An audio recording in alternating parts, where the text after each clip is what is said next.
नमस्कार बच्चों, कैसे हैं आप सब। आशा करती हूँ आप सभी अच्छे होंगे, स्वस्थ होंगे, खुश होंगे और अपनी पढ़ाई भी अच्छे से कर रहे होंगे। तो जैसे कि आप सभी जानते हैं, मैं हूँ आपकी हिंदी की अध्यापिका और मैं स्वागत करती हूँ आप सभी का आईसीटी वर्चुअल क्लासरूम में। और आज हम यहाँ पर एकत्रित हुए हैं पढ़ने के लिए क्लास 9th की हिंदी। क्लास 9th की हिंदी में हमने पिछले सेशन में, यानी कि इससे पहले का जो हमारा सेशन था, उसमें हमने पढ़ा था राहुल सांकृत्यायन जी द्वारा लिखा गया यात्रा वृतांत ल्हासा की ओर चैप्टर। और इस पाठ को हमने पढ़ा और इसमें हमने जाना कि जो ल्हासा की ओर ये पाठ उन्होंने अपनी तिब्बत यात्रा का जो वर्णन किया था, उसी का एक अंश ये पाठ यहाँ पर लिया गया है। इसमें उन्होंने ल्हासा की ओर जाते वक्त जो रास्ता है वहां का, उस रास्ते के बारे में यहाँ पर वर्णन किया है। तो इस पाठ को हमने कंप्लीट करके पढ़ लिया था और ये होमवर्क मैंने आपको दिया था कि आप इस पाठ को घर पर रिवाइज करेंगे, क्योंकि पाठ में काफी शब्द ऐसे थे जो टफ थे, कठिन थे, और एक बार इस पाठ को घर पर पढ़ना बहुत ज्यादा जरूरी था। तो आप सभी ने इसको रिवाइज किया होगा घर में। आज हम इस पाठ से जुड़े हुए प्रश्नों के उत्तर करेंगे, और क्योंकि प्रश्नों के ये चैप्टर परीक्षाओं की दृष्टि से बहुत ज्यादा महत्वपूर्ण है, तो जब हम प्रश्नों के उत्तर करेंगे तो फिर इसमें एक बार और हमारे पाठ का रिवीजन हो जाएगा।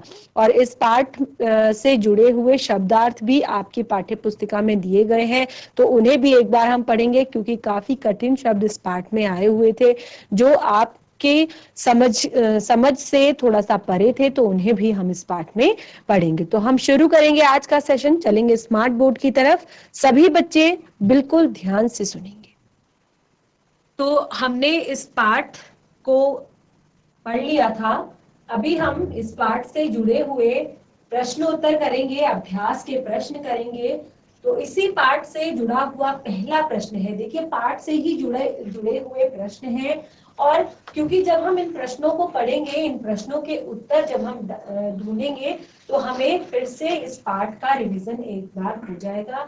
तो सभी प्रश्नों को हम पढ़ेंगे। इससे पहले आप अपनी कॉपी, पेन, पेंसिल भी निकाल लीजिए, क्योंकि अगर आपको लगता है कि आपको चीजें अगर लिख लेनी है, तो आप साथ के साथ प्रश्नों के उत्तर भी लिख सकते हैं, और फिर उसके बाद आप घर जाकर डिटेल में सभी प्रश्नों के उत्तर अपनी जो आपकी नोटबुक है हिंदी की, उसमें आप लिख सकते हैं, दे सकते हैं।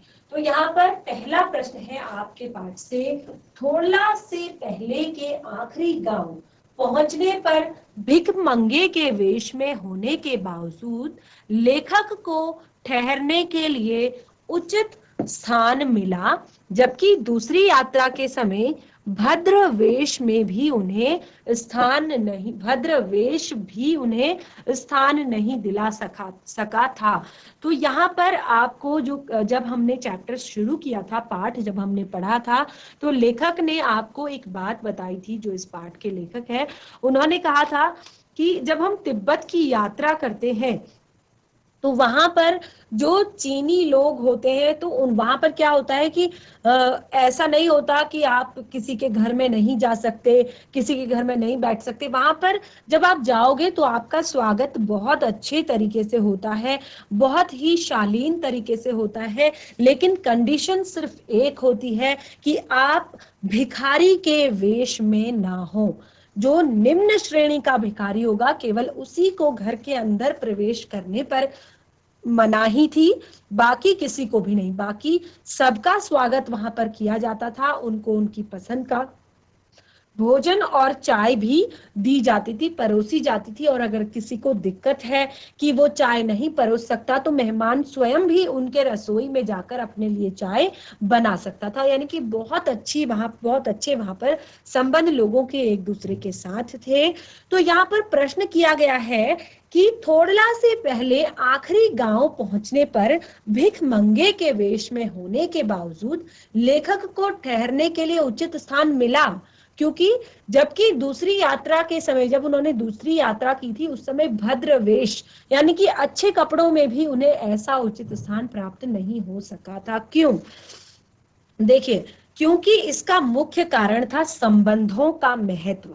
जैसे तिब्बत में क्या होता है कि मार्गों में यात्रियों के लिए हर जगह एक जैसी व्यवस्थाएं नहीं है, इसीलिए वहां जान पहचान के आधार पर ठहराने के लिए उचित स्थान मिल जाता है। यहाँ पर जब तिब्बत की यात्रा करते हैं तो एक तो मैंने सिचुएशन आपको पहले वाली बताई कि भद्रवेश वाली, तो वो अलग सिचुएशन थी। एक और अलग सिचुएशन ये है कि यहाँ पर यात्रियों को ठहराने के लिए एक जैसी व्यवस्था सबके पास नहीं थी। यहाँ पर जान पहचान के आधार पर उचित स्थान मिलता था। अगर किसी की जान पहचान है पहले से तो उसी को उचित स्थान मिलता था, और बिना जान पहचान वाले यात्रियों को हमेशा भटकना पड़ता था। और दूसरा यहाँ पर क्या था कि जो तिब्बत के लोग थे वो शाम के 6 बजे के बाद छड़ पीकर मस्त होकर सो जाया करते थे, और तब वे यात्रियों की सुविधाओं का ध्यान नहीं रख पाते थे। तो जो लेखक हैं उनको एक बात, इस बात का फायदा हुआ कि जो उनके साथ सह यात्री थे उनकी वहां पर काफी अच्छी जान पहचान थी, और इस कारण उनको वहां पर अच्छा स्थान मिल गया था। जबकि दूसरी यात्रा जो थी उस समय वो अच्छे शालीन वस्त्रों में थे, भद्र वस्त्रों में थे, लेकिन फिर भी उन्हें स्थान नहीं मिल पाया, क्योंकि उस समय वो ऐसी वहां पर कोई सिचुएशन नहीं बन पाई थी कि कोई जान पहचान मिल जाए या फिर कुछ और नया तरीका ठहरने का मिल जाए।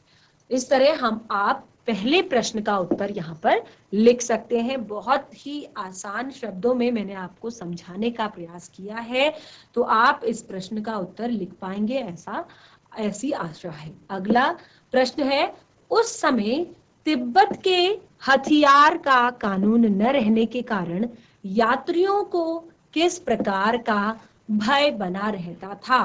देखिए, उस समय तिब्बत में हथियार का कानून न रहने के कारण यात्रियों को किस प्रकार का भय बना रहता था? देखिए, वहां पर क्या था, हथियार का कानून न होने के कारण यात्रियों पर हमेशा जान का भय बना रहता था। देखिए क्या था कि वहां पर जब यात्रा के दौरान एक जगह एक ऐसा स्थान पड़ता था कि जहां पर दूर दूर तक कोई बस्ती नहीं थी, दूर दूर तक कोई मनुष्य नहीं था, दूर दूर तक कोई पेड़ पौधे हरा भरा वातावरण नहीं था, तो वहां पर क्या था, वहां पर चोर और डाकुओं का बसेरा हुआ करता था। चोर और डाकुओं का बसेरा हुआ करता था। तो वहां पर, और एक मेन बात थी कि वहां पर हथियार कानून नहीं था कि आप, जैसे अभी हमारे देश में है कि आपको अगर आप पिस्टल रखते हैं तो आपको लाइसेंस उसका लेना पड़ता है। तो ये एक कानून है कि आप अगर कोई हथियार अपने पास रखते हैं तो आपके पास उसका लाइसेंस होना चाहिए, आपको अनुमति पत्र आपके पास होना चाहिए कि हाँ आप इसको यूज कर सकते हैं, ये आपके पास है। और उसकी भी कंडीशंस होती हैं कि आप इसको कैसे कैसे और किस तरीके से आप प्रयोग इसका करेंगे। तो उस समय तिब्बत में ऐसा कुछ भी नहीं था, तो इस कारण यात्रियों को अपनी जान का भय बना रहता था, क्योंकि वहां पर चोर लुटेरे डाकू क्या करते थे, जैसे यात्री भी अपने साथ इस तरह के सामान लेकर जाया करते थे, इस तरह के हथियार लेकर जाया करते थे, तो डाकू सबसे पहले दूर से ही व्यक्ति का खून कर दिया करते थे, उसका मर्डर कर दिया करते थे, क्योंकि अगर वो पास जाएंगे तो ये होगा कि सामने वाला भी उन पर आक्रमण कर सकता है, तो इस बात का भय था। तो डायरेक्ट ही वो उनको मार दिया करते थे, और उसके बाद लूटपाट की घटनाओं को अंजाम दिया करते थे, यानी कि पहले मार देते थे, चाहे उसके पास कुछ हो या नहीं, तो जान का खतरा यहाँ पर यात्रियों को था ही। तो इसीलिए इस प्रश्न का उत्तर बहुत ही ज्यादा इजी है, और आशा करती हूँ कि आप लोग को समझ में आ गया होगा कि उस समय तिब्बत में हथियार का कानून न रहने के कारण यात्रियों को जान का भय बना रहता था, और आप एक्सप्लेन करके बात को लिख सकते हैं। अगला प्रश्न है, लेखक लडकोर के मार्ग में अपने साथियों से किस प्रकार पिछड़ गए थे? जो लेखक थे वो लडकोर के मार्ग में अपने साथियों के साथ किस प्रकार पिछड़ गए थे? देखिए वहां पे क्या था कि बहुत ज्यादा चढ़ाई थी, तो उन लोगों ने काफी इससे पहले भी वो काफी चल चुके थे, बहुत ज्यादा वो चल चुके थे, तो वहां पर वो थक गए थे क्योंकि चढ़ाई काफी खतरनाक थी। तो उन्होंने डिसाइड किया कि वो अपने लिए घोड़ों से वो इससे आगे की यात्रा जो है वो घोड़ों से करेंगे। तो जो लेखक थे उनका घोड़ा क्या था, आप यहाँ पर घोड़े के बारे में लिख सकते हैं प्रश्न का उत्तर, क्योंकि कारण मेन घोड़ा ही था। तो आप लिख सकते हैं कि उनका घोड़ा सुस्त था और वे रास्ता भटक गए थे और वहां से वो गलत रास्ते पर चले गए थे। और कुछ दूर जब वो चले गए, फिर जब उन्होंने किसी से पूछा तो उसने बताया कि आप गलत रास्ते पर आ गए हैं। और उसके बाद वो वापस लौटे और वो घोड़ा बहुत ही ज्यादा धीरे चल रहा था। और जब वो उसको तेज चलने के लिए जब चाबुक भी उस पर मारते तो तब भी वो और ज्यादा स्लो हो जाता था और ज्यादा धीरे चलने लगता था। तो इस कारण लेखक जो है वो अपने साथियों से पिछड़ गए थे लडकोर के मार्ग में। आगे का प्रश्न है, लेखक ने शेखर विहार में सुमति को उनके यजमानों के पास जाने से रोका, परंतु दूसरी बार रोकने का प्रयास क्यों नहीं किया? जब रास्ते में वो यात्रा कर रहे थे तो एक बार तो लेखक ने शेखर विहार जो वहां पर था, वहां पर उनके सुमति जो उनके मित्र हैं, उनके बहुत सारे यजमान थे। तो लेखक ने वहां पर मना किया कि आप मत जाइए। और परंतु दूसरी बार वो उन्हें रोकने का प्रयास क्यों नहीं उन्होंने किया? देखिए क्या था कि यहाँ जो शेखर विहार था, यहाँ पर जो सुमति थे उनके बहुत सारे यजमान थे और सुमति उनके पास जाकर बोध गया के गंडों के नाम पर किसी भी कपड़े का गंडा देकर दक्षिणा वसूला करते थे। यानी कि जो वो झंडे लगाया करते हैं ना तिब्बती लोग अपने पवित्र स्थलों पर, तो उस तरह के वो गंडों, ये कहते थे कि ये बोध और गया, ये बोध गया के झंडे हैं। और उन झंडों के नाम पर वो किसी भी कपड़े का गंडा देकर दक्षिणा वसूला करते थे, यानी कि उनसे दक्षिणा लिया करते थे। और इस काम में वे हफ्ते हफ्ते लगा देते थे, यानी कि हर एक के घर जाया करते थे और हर एक से वो हफ्ता भर तक वो अपने यजमानों के पास घूमते थे। तो लेखक के पास इतना समय नहीं था कि वो उनको वहां भेज सके, तो इसलिए उन्होंने पहली बार तो मना कर दिया था। लेकिन दूसरी बार उन्होंने मना इसलिए नहीं किया क्योंकि उन्हें अब रहने के लिए अच्छा स्थान मिल चुका था। और उसके बाद अगर वो एक दिन के लिए चले भी गए तो कोई बात नहीं, कि वो यहाँ पर लेखक आराम से रह सकते थे। अगला प्रश्न है, अपनी यात्रा के दौरान लेखक को किन किन कठिनाइयों का सामना करना पड़ा? देखिए, क्योंकि लेखक जो हैं वो तिब्बत की यात्रा कर रहे हैं और तिब्बत की यात्रा उस समय पर तिब्बत की यात्रा करने की अनुमति भारत में नहीं थी। तो यहाँ पर लेखक ने तिब्बत की यात्रा नेपाल के रास्ते की और इस यात्रा के दौरान उन्हें विभिन्न कठिनाइयों का सामना करना पड़ता था। जैसे सबसे पहली बात तो उन्हें कई बार तेज धूप में चलना पड़ता था, कई बार बहुत ऊंचाई पर चढ़ना पड़ता था, कई बार बहुत ज्यादा गहराई यानी कि उतराई में चलना पड़ता था। तो लेखक कहते थे कि चढ़ाई पर चढ़ना इतना कठिन नहीं होता जितना उतराई में होता है, यानी कि नीचे जब उतरते हैं पहाड़ से तो जितना कठिन ये काम होता है इतनी तो चढ़ाई भी नहीं होती। और कई बार क्या होता है कि यात्रा के दौरान अच्छा रहने के लिए स्थान नहीं मिल पाता है। और दूसरी बात, कई बार रास्ता भटक जाया करते थे और कई बार जो उनको संसाधन मिले हैं, जैसे उन्हें घोड़े के कारण बहुत ज्यादा परेशानी उठानी पड़ी, वो अपने मित्रों से दूर हो गए थे, अपने सह यात्रियों से दूर हो गए थे। तो इस तरह की बहुत सारी परेशानियां लेखक को भी अपनी यात्रा के दौरान आई थी। तो इस तरह आप इस प्रश्न का उत्तर दे सकते हैं। बहुत ही इजी प्रश्न है, भले ही पाठ आपको लगा होगा कि थोड़ा सा टफ है, लेकिन अगर आप प्रश्नों के उत्तर अगर आप करेंगे तो आप देखेंगे कि जो सारे प्रश्न हैं, आप एक बार पाठ को अगर आपने घर पर रिवाइज किया है तो आप सभी प्रश्नों के उत्तर बहुत ही आसानी से दे सकते हैं। अगला प्रश्न है यहाँ पर, प्रस्तुत यात्रा वृतांत के आधार पर बताइए कि उस समय तिब्बती समाज कैसा था। जो यात्रा यहाँ पर लेखक ने की है, उस यात्रा वृतांत के आधार पर आपको बताना है कि उस समय तिब्बती जो समाज था वो कैसा था। देखिए यहाँ पर क्या था, बहुत ही प्यारी बातें हमने चैप्टर की शुरुआत में ही पढ़ी थी तिब्बती समाज के बारे में। हमने सबसे मेन बात यहाँ पर हमें पता चला था इस यात्रा वृतांत को पढ़ने के बाद कि उस समय तिब्बती जो समाज था उसमें पर्दा प्रथा, छुआछूत जैसी कोई भी बुराई नहीं थी। यहाँ पर लोगों को, सभी लोगों को, चाहे वो कैसा भी व्यक्ति हो, किसी भी जाति का हो, किसी भी धर्म का हो, उसको बिल्कुल रोक टोक नहीं थी। वो आराम से किसी के घर पर जा सकता था, रह सकता था, खा सकता था। और पर्दा प्रथा यानी कि महिलाएं घूंघट नहीं किया करती थी, बिल्कुल बहुत अच्छे से वो लोगों का स्वागत किया करती थी। अगर उनके घर में कोई गेस्ट आ जाता है तो क्या होता है कि वो अजनबियों को भी चाय बनाकर दे दिया करती थी। यानी कि बस एक शर्त, जो जैसे मैंने आपको बताया थी कि निम्न श्रेणी के भिखमंगों को छोड़कर कोई भी घर में आ सकता था।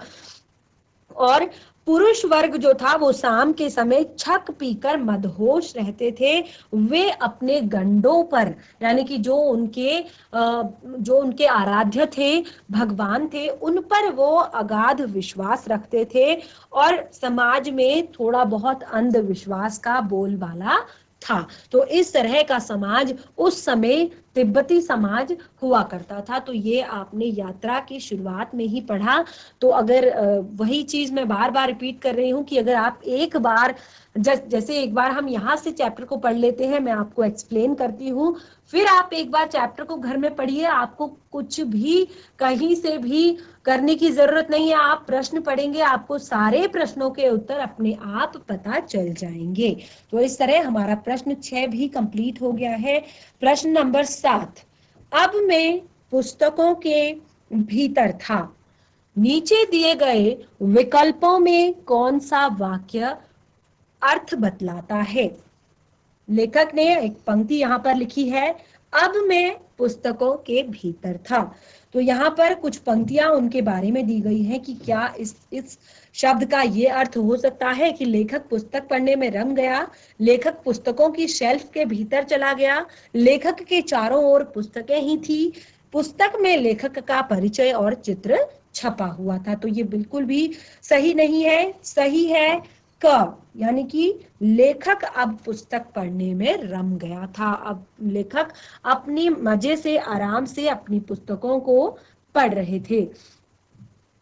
कुछ और प्रश्न आपकी पाठ्य पुस्तिका में इस पाठ से लिए गए हैं। ये आपकी रचना और अभिव्यक्ति पर आधारित है। आप कितना आप एक्सप्लेन कितना अच्छा कर सकते हैं, आप अभिव्यक्त कितना अच्छा कर सकते हैं, उसके आधार पर आपको यहाँ पर प्रश्न दिए हैं। और ज्यादातर इसमें से मैं प्रश्न आपको होमवर्क के लिए दूंगी, क्योंकि जैसे कि यहाँ पर पहला प्रश्न आपको दिया गया है, सुमति के यजमान और अन्य परिचित लोग लगभग हर गांव में मिले थे। तो इस आधार पर आप सुमति के व्यक्तित्व की किन विशेषताओं का चित्रण कर सकते हैं। तो ये अब आपकी रचना है, यानी कि आप कितना सोचते हैं और कैसे उसको अभिव्यक्त करते हैं, कैसे आप उसको लिखते हैं, कैसे आप उसको समझाते हैं उनकी विशेषताओं को। कि सुमति के जो यजमान थे, वो यजमान और परिचित लोग, देखिए किसके होते हैं, बहुत ज्यादा परिचित लोग। जो व्यक्ति क्या है, वो जो व्यक्ति हंसमुख होगा, मिलनसार होगा, और मेन चीज है कि उसको अपनी बात को समझाने का तरीका आता होगा। तो इस तरह से ऐसे व्यक्ति शायद सुमति होंगे। और सुमति का एक मेन तरीका था लोगों के साथ अपनी जान पहचान बनाने का, कि वो अपने यजमानों को बोध गया से लाए गए कपड़ों के गंडे बनाकर देते थे और उनसे दक्षिणा लेते थे। और मेन बात कि जो सुमति थे वो भी बौद्ध धर्म पर गहरी आस्था रखते थे। तो इस तरह आप सुमति की विशेषताओं को यहाँ पर बता सकते हैं। अगला है, हालांकि उस वक्त मेरा भेष ऐसा नहीं था कि उन्हें कुछ भी ख्याल करना चाहिए था। उक्त कथन के अनुसार हमारे आचार व्यवहार के तरीके वेशभूषा के आधार पर तय होते हैं। आपकी समझ से यह उचित है या अनुचित, इस पर आप अपने विचार व्यक्त कीजिए। तो विचार व्यक्त करने की बात की गई है और ये टॉपिक बिल्कुल आपके पाठ से हटकर भी है, यानी कि आप इसमें अपने मन से चीजें लिख सकते हैं कि क्या ये सही है, क्या व्यक्ति की पहचान उसके आचार व्यवहार के तरीके से या फिर वेशभूषा के आधार पर तय होनी चाहिए।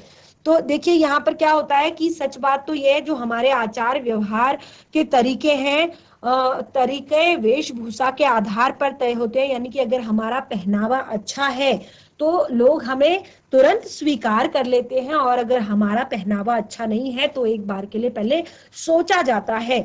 तो यहाँ पर जब लेखक ने, जैसे कि मैंने आपको पाठ के शुरुआत में ही बताया था, लेखक इस बार भिख मंगे के वेश में यात्रा कर रहे थे और इसीलिए उन्होंने कभी भी यह अपेक्षा नहीं की थी कि वे शेखर विहार का भिक्षु उसे सम्मान पूर्वक अपनाएगा। यानी कि क्योंकि जैसे कि इस पाठ में बताया गया कि वहां पर निम्न श्रेणी के लोगों को, भिक्षुकों को अंदर प्रवेश करने नहीं दिया जाता था, तो लेखक को ये बिल्कुल भी आशा नहीं थी कि उन्हें यहाँ पर रहने का स्थान मिल पाएगा। तो इस तरह मेन बात यहाँ पर है कि ये बात कई हद तक सत्य है, लेकिन अब आप अपना विचार लिखेंगे कि आपका विचार क्या है कि वेशभूषा को देखकर हमारा व्यवहार तय करना ठीक है या नहीं। ठीक है, ये आप लिख सकते हैं। बहुत ही प्यारा प्रश्न यहाँ पर है, ये आपकी कल्पना शक्ति को बढ़ाएगा और आपकी अभिव्यक्ति को भी ये बढ़ाएगा कि आप कैसे बता सकते हैं कि क्या किसी मनुष्य को केवल उसके वस्त्रों के द्वारा देखकर, उसके कपड़ों से आप बता सकते हैं कि ये कैसा व्यक्ति होगा। तो इस पर आपने यहाँ पर अपने विचार व्यक्त करने हैं। अगला प्रश्न है, यात्रा वृतांत के आधार पर तिब्बत की भौगोलिक स्थिति का शब्द चित्र प्रस्तुत करें। वहां की स्थिति आपके राज्य शहर से किस प्रकार भिन्न है। तो इस पाठ के आधार पर आपको तिब्बत की भौगोलिक स्थिति, पाठ पढ़ा हुआ है तो क्या भौगोलिक स्थिति है तिब्बत की वो आपको बताना है, और आपके राज्य शहर से किस प्रकार भिन्न है ये भी आपने बताना है। अब अगला प्रश्न है, आपने भी किसी स्थान की यात्रा अवश्य की होगी, यात्रा के दौरान अनुभवों को लिखकर प्रस्तुत करें। तो यहाँ पर आपने अपनी यात्रा के अनुभव लिखने हैं। अगला है, यात्रा वृतांत गद्य साहित्य की एक विधा है। आपकी इस पाठ्य पुस्तिका में कौन कौन सी विधाएं हैं, प्रस्तुत विधा उनसे किस प्रकार अलग है। बहुत ही प्यारा प्रश्न है कि यात्रा वृतांत साहित्य की एक विधा है।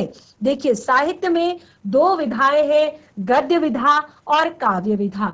तो काव्य में जो गद्य विधा है इसमें भी बहुत सारी विधाएं हैं जिसमें पाठ लिखे जाते हैं, चैप्टर लिखे जाते हैं। तो यहाँ पर आपसे पूछा गया है कि आपकी जो ये पाठ्य पुस्तिका है इसमें कौन कौन सी विधाएं हैं।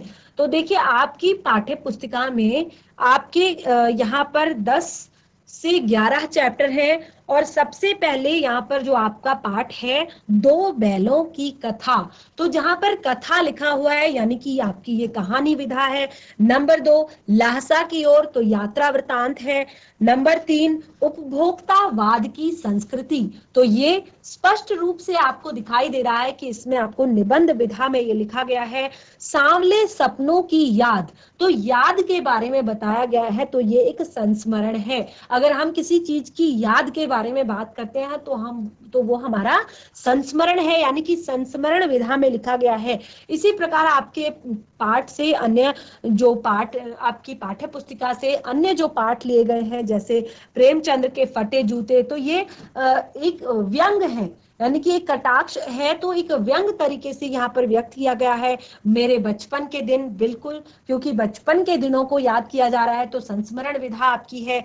और कुत्ता और एक मैना, ये आपकी निबंध विधा है। तो इस तरह से बहुत सारे चैप्टर आपकी पाठ्य पुस्तिका में हैं और सब अलग अलग विधाओं में लिखे गए हैं। और एक मैंने आपको यहाँ पर बताया कि यात्रा वृतांत, जो कि ये पाठ लिया गया है। ये यात्रा वृतांत है, यानी कि कवि इसमें अपनी यात्रा का वर्णन कर लेखक इस पाठ में अपनी यात्रा का वर्णन कर रहे हैं।